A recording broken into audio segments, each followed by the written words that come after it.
As someone who faces challenges every day because of a learning disability, I've always been aware of how being labeled as disabled can hinder someone's self-worth. I now know that a broader social system exists that privileges abled bodies and able-minded people while disadvantaging those that are disabled physically and mentally. The ability-disability system arises from culturally fabricated narratives that see abled bodies as young and strong. The disabled are viewed as weak and sick.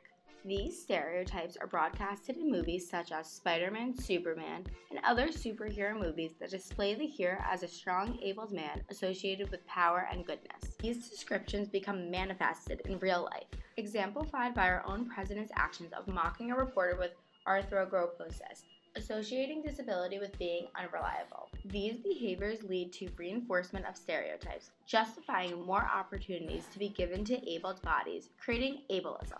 This image of power associated with ability is reinforced in our society as representation of powerful people continue to be shown as bodies that conform to these standards. Not only does the system create favorable biases towards abled bodies, but it also allows greater access to power and resources.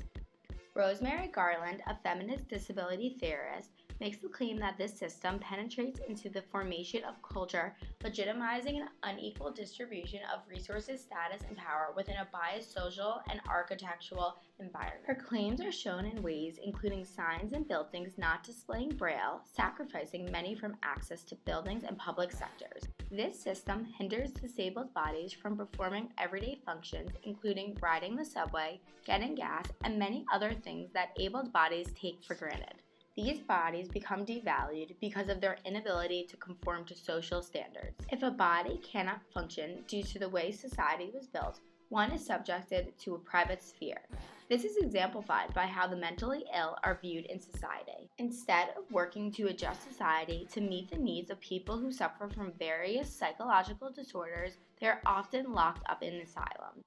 This reinforces stigmas and ideology that these people cannot function in society. Besides the mentally ill, the elderly are also subjected to private spheres, often being put into retirement homes, as society views them as unable to function due to their age. To achieve equal representation and opportunities, understanding the ability-disability system and how it creates culturally fabricated narratives allows for the deconstruction of these definitions. Legislation, including putting ramps in buildings for people in wheelchairs to gain entry, is an example of how we can rid impairments in society. Other implications can be implied, including creating an equal amount of representation for all types of bodies and variations. Creating equal representation eliminates stereotypes of weakness, recreating images of power and beauty instead.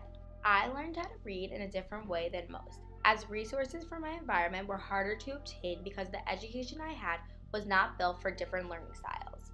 Accepting that learning in a different way or having some bodily variation doesn't make someone abnormal creates viewing human diversity as something positive. This has ultimately helped me redefine and gain my own self-worth.